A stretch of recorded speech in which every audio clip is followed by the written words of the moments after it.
Écoutez-moi, mes messages sont pratiques terre à terre. Je ne suis pas un intellectuel. Je me suis décapité à longtemps.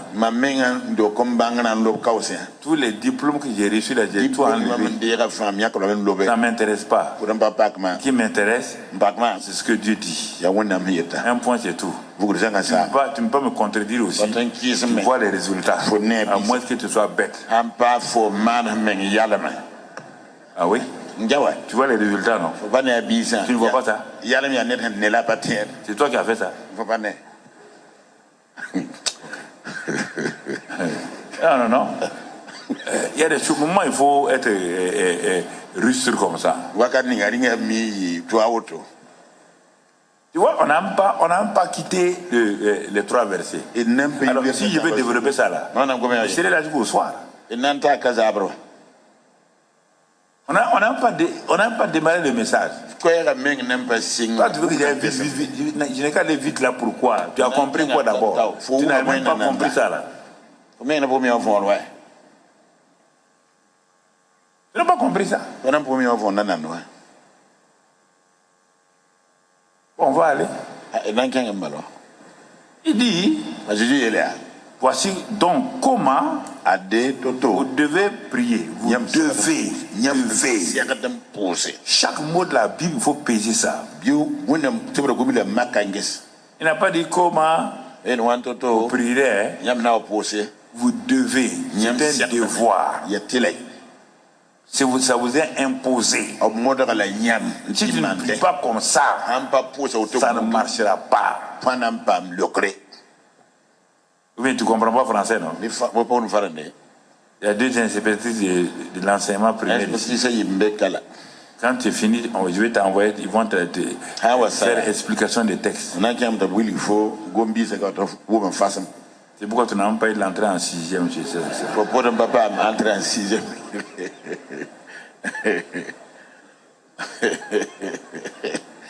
C'est ça. Voici comment vous devez prier. 4 mots. Toi, tu ne tiens pas compte des 4 mots. Tu vas aller où? Non, non, on va prier. On t'a pas dit de prier. Voici comment vous devez. Le mot prier vient à la fin. Ah bon? Vous avez dit, mais enseigne-nous à prier. Je vous montre comment on doit prier. Regardons maintenant. La partie principale de la prière, là, tu vas la voir. Il revient encore. Ça fait 3 fois qu'il vient sur le mot Père. Notre Père qui est aux cieux. On s'adresse à un papa dont la demeure est dans les cieux. Ah bon? Ah, donc on ne s'adresse pas à n'importe qui, non? On s'adresse à un papa dont la demeure est dans les cieux. Ah, un papa qui demeure dans les cieux. Et qu'est-ce qu'on lui dit? Il faut d'abord le célébrer.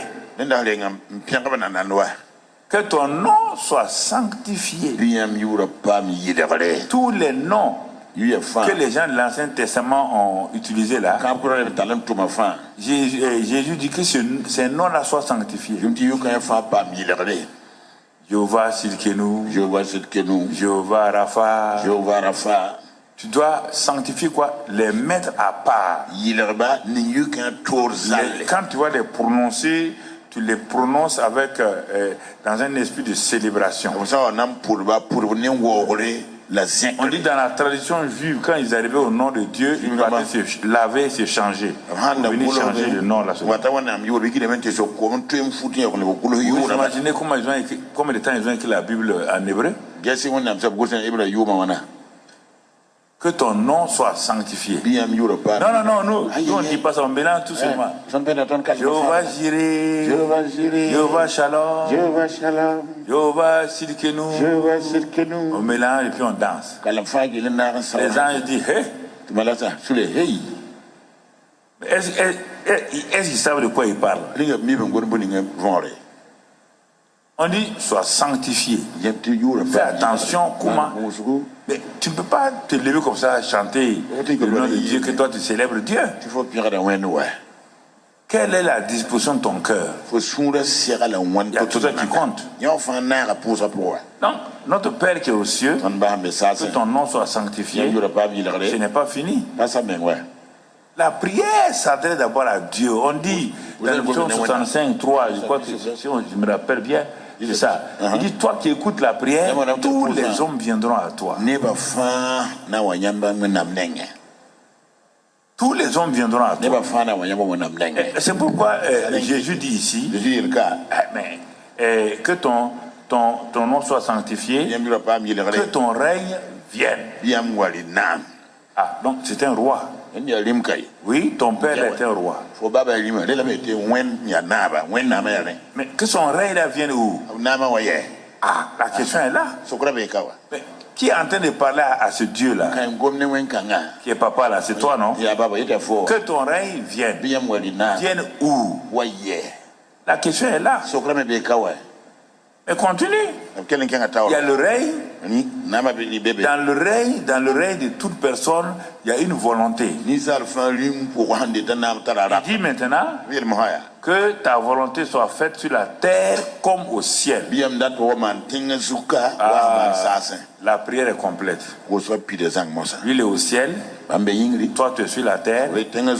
Tu as été placé sur la terre pour manifester le règne de Dieu. Depuis Adam.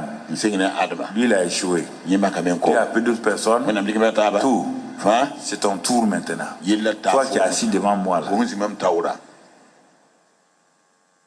On ne doit pas prier pour toi. Si Dieu est ton père, on ne doit pas prier pour toi. Que ta volonté. Donc cherche là, quelle est sa volonté? Ta volonté n'est pas chez moi. Je ne connais pas. Non, toi et moi, chacun doit connaître la volonté de Dieu. Chaque enfant dans la maison doit connaître la volonté de Dieu à son égard. Le papa ne prend pas la volonté mélangée comme ça, donnée à tout le monde. Non.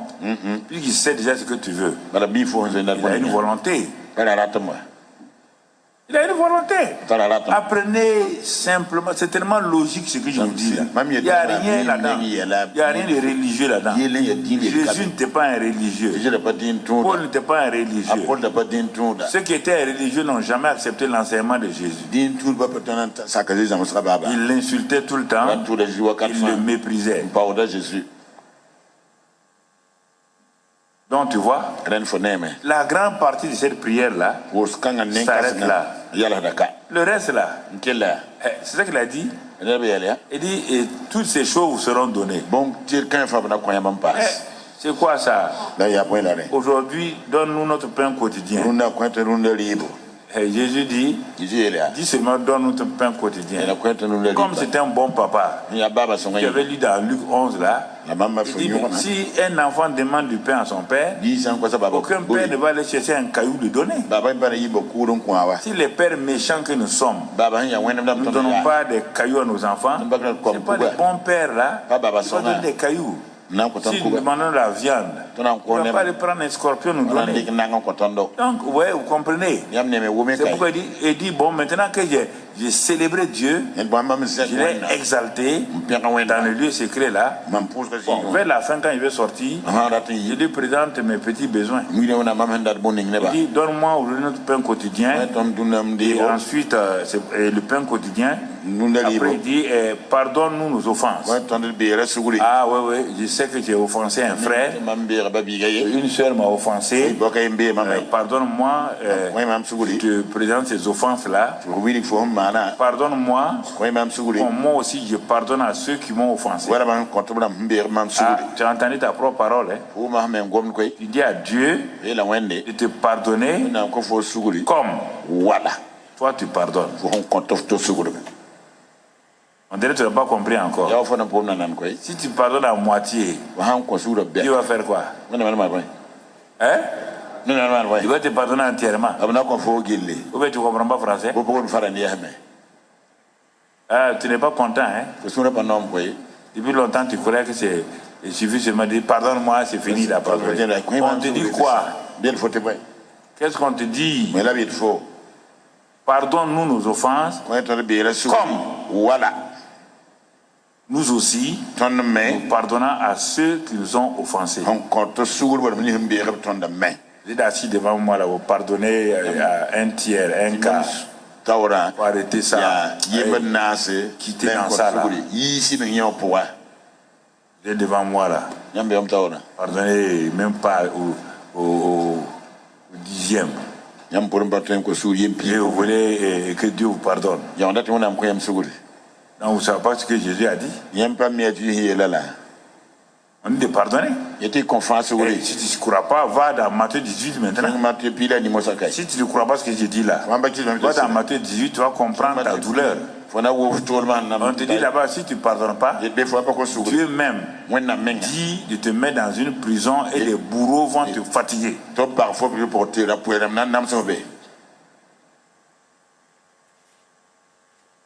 C'est pourquoi ceux à qui vous ne pardonnez pas là, ça, vraiment ça, moi ça me... Je ne sais pas, hein. Ceux à qui vous ne pardonnez pas là, quand vous les voyez là, votre cœur a fait boum boum boum. Vous perdez la joie. Et puis vous devenez hypocrite. Hein? Quand vous les voyez venir comme ça, on ne voulait pas les rencontrer, vous prenez votre téléphone, vous dites allô, allô, allô? Allô?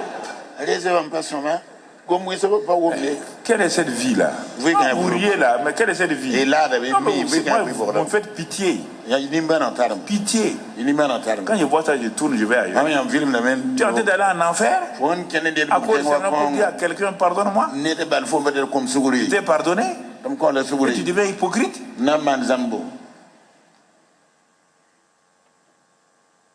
Tu deviens hypocrite. C'est ça dans les églises évangéliques là. Ils ne se pardonnent pas. On les invite. Tu n'as qu'à m'inviter dans n'importe quelle église. Je vais aller. Il y a quoi? On a le même père. On a le même père. Tu veux que je fasse quoi? Tu vas aller chez toi. C'est mon frère, non? Quel est le problème? Les gens disent que les pasteurs ne s'entendent pas. Tu m'as jamais vu ne pas m'entendre avec un pasteur. Je te défie. S'il y a un pasteur sur la terre là, avec qui je ne m'entends pas, va prendre sa main. Peut-être qu'il ne s'entend pas avec moi. Pas moi. Tu m'invites, n'importe quel pasteur m'invite. Tu es allé. Je refuse. Si il est un enfant de Dieu, je refuse. Je vais aller. Tu comprends? Tu comprends? Tu me vois fréquenter les églises catholiques, tu me vois fréquenter les imams. Pourquoi? Pourquoi? Ils sont des êtres créés, parce que Jésus a dit, vous m'avez vu souffrir, vous m'avez venu à manger. Est-ce qu'il a dit évangélique? Pour la question, le Samaritain qu'on a frappé là, c'était un évangélique, hein?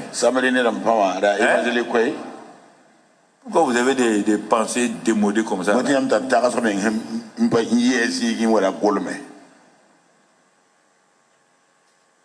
Il dit j'étais en prison. Va en prison là. Tu vas trouver des évangéliques là-bas. J'étais malade. Va à l'hôpital. Va chercher les évangéliques. Si tu devais aider seulement les évangéliques là, va à l'hôpital. Cherche les évangéliques. Tu vas faire au moins 5 ou 6 services. Tu ne verras pas un évangélique. Mais pourtant Jésus dit que votre salut dépend de ça. Si tu n'as pas fait ça pour un de ces plus petits là, il dit arrière de moi. Ce que tu as fait en retire pour donner à ceux qui ont fait. Le salut, c'est pas pour dire seulement je crois en Jésus, je suis sauvé. Non, mais va lire dans Matthieu 25, va lire. Pourquoi vous ne voulez pas lire la Bible? Vous voulez seulement lire des passages qui vous plaisent.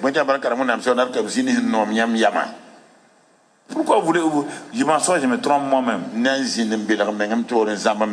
Et je vous ai dit, il y a 3 personnes que vous ne pourrez jamais tromper. 3 personnes. Vous ne pourrez jamais tromper. Ne vous en faites pas. Vous ne pouvez pas les tromper. Il y a Dieu. Il y a Satan, il y a vous-même. Vous ne pouvez pas vous tromper. Vous savez ce que vous avez fait. Vous savez que vous êtes hypocrite. Vous savez que vous êtes menteur. Vous savez que vous êtes adultère. Vous savez que vous êtes fornicateur. Et vous vous asseyez. Et vous dites, il y a ça. Satan rit à gorge déployée. Le Père est triste. Le Père est triste. Et toi-même tu es triste.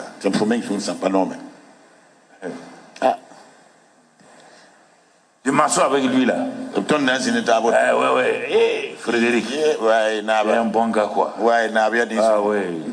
Moi je t'aime beaucoup. Ce que ta bouche dit là, en ce temps, tes pensées ont un couteau. Tu veux tuer Frédéric. Et toi tu vas aller au paradis. Toi tu vas aller au paradis. Tu es bête. Toi, tu vas aller au paradis. Tu n'as pas dit dans 1 Jean 2 que celui qui n'aime pas son prochain, il est mort, il est meurtrier. Et qu'aucun meurtrier ne va au ciel. Je marche, je m'en vais chez lui. Non, Frédéric, je suis venu te voir. Non, tu traduis bien. Oui.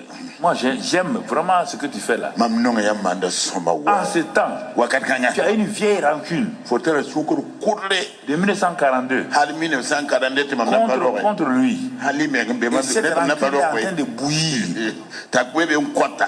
Et dans ton cœur, tu as eu la chance. J'allais te poignarder.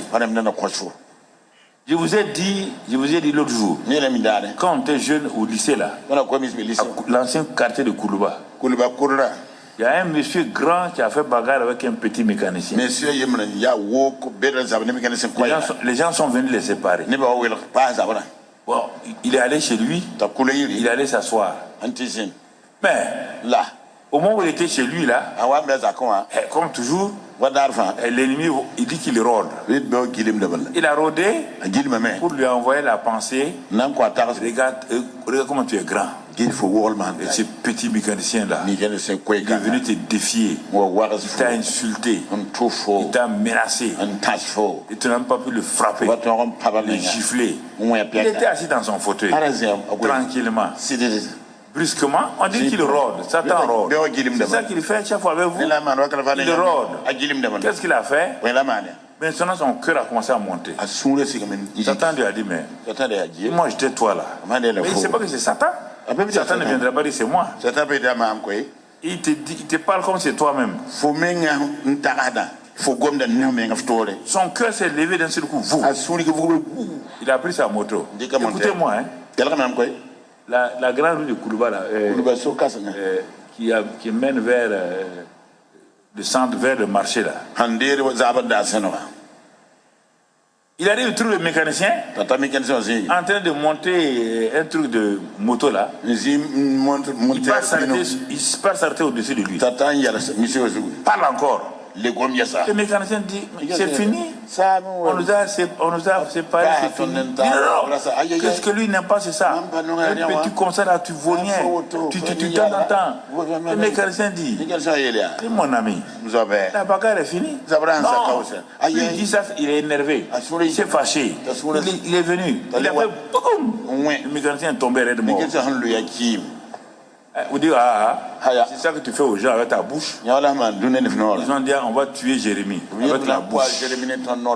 Tu tues la renommée des gens. Tu diffames sur les gens. Tu es un meurtrier.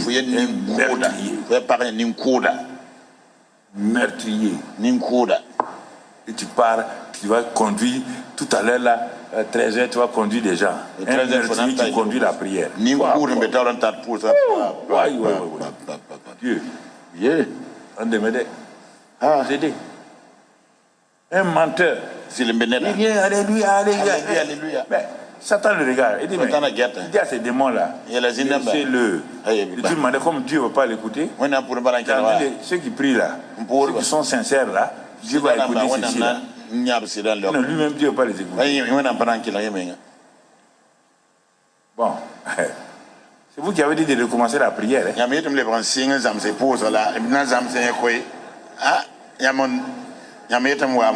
Ah, maintenant tu vas aller net. Personne ne m'accuse. Ouais. Quand tu fais des erreurs, tu corriges. Je suis en train de me corriger. Voilà. Ok. Etc. Il dit, ne prenez pas que le diable là me gagne. Maintenant, il termine. À toi la gloire. Vous voyez bien, quand la prière est bien terminée, ça se termine toujours par ça. À toi la gloire, la louange, l'honneur, au siècle des siècles. Il sort, il est content. Il sort de son lieu secret. Il sait que le Père l'a entendu. Il a prié conformément à ce que le Fils a dit. Il a prié conformément à ce que le Fils a dit. Et c'est pourquoi Jésus dit 1 heure ça suffit. Pour ça, là, 1 heure de prière ça suffit. 1 heure. Ça suffit. Maintenant, si tu ajoutes 2 heures, 3 heures, ça, peut-être tu veux adorer, louer Dieu et tout. Ce genre de prière-là, 1 heure, ça suffit. Donc, il ne faut pas les modifier encore pour dire que moi, j'ai dit de prier 1 heure. Non, c'est pas bon. Bon, on va continuer. Seigneur, on a vu les buts réels de la prière. Donc on va un autre but, Jean 16 verset 23-24. Jean 16 verset 23-24. C'est pour t'encourager. Il dit, Jésus discute à ces gens. Ouais, toujours sur la prière. C'est l'école de la prière comme ça. Il dit en ce jour-là. Quel jour? Les jours que le Saint-Esprit va venir là, vous ne m'interrogerez plus sur rien. Pourquoi? La suite. En vérité, je vous le dis. Ce que vous demanderez au Père, Jésus ne parle plus de Dieu. Je te défie, regarde bien. Quand il parle de Dieu là, c'est pour parler de choses. Il dit au Père, toujours au Père. Ce que vous demanderez au Père, il faut t'adresser toujours au Père. Je ne m'adresse pas à Dieu. Je ne m'adresse pas à Jéhovah. Je ne m'adresse pas à Elohim. Je ne prends pas des mots que les Abraham ont utilisés. Mon mot, c'est Père. Voilà. Mon mot n'est pas le mot d'Abraham. Non. Il a sa part, j'ai ma part. Ce que vous demanderez au Père, il fera quoi? Il vous le donnera en mon nom. Nous sommes dans une génération où le nom de Jésus est là et le Père est là. Abraham ne connaît pas le nom de Jésus. Pourquoi vous voulez utiliser le nom d'Abraham face à Jésus qui ne connaît pas? Il ne connaît pas le sang de Jésus. Il ne connaît pas la croix. On vient vous donner la croix. On vient vous donner le sang de Jésus. On vient vous donner le nom de Jésus qui, au-dessus de tous les noms, au nom de ce Jésus-là, tout genou ploie dans les cieux, sur la terre, sous la terre. Abraham n'a jamais connu ça. Moïse n'a jamais connu ça. Élie n'a jamais connu ça. David n'a jamais connu.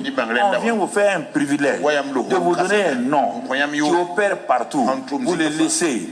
Vous appelez Jéhovah ceci, Jéhovah cela. Mais va te lever. Même quand on dit Jéhovah Rapha là.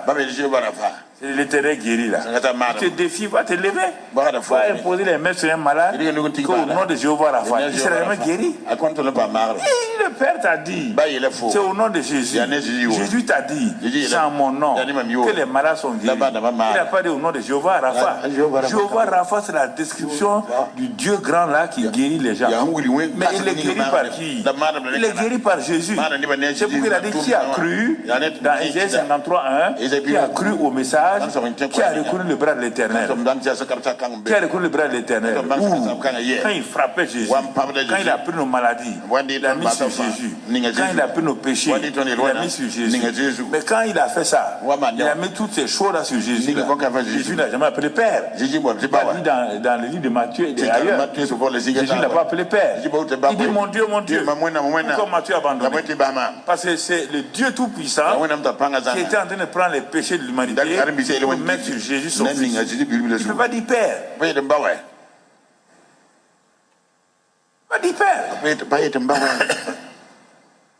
Et tu dis maintenant, est-ce que tu as cru à ça?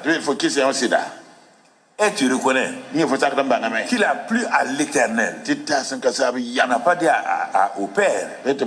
Ah non. Un père qui va voir son fils, qui le frappe, ça va lui plaire? Tu ne comprends pas la Bible. Non. Il a plu à l'Éternel de le briser par la souffrance.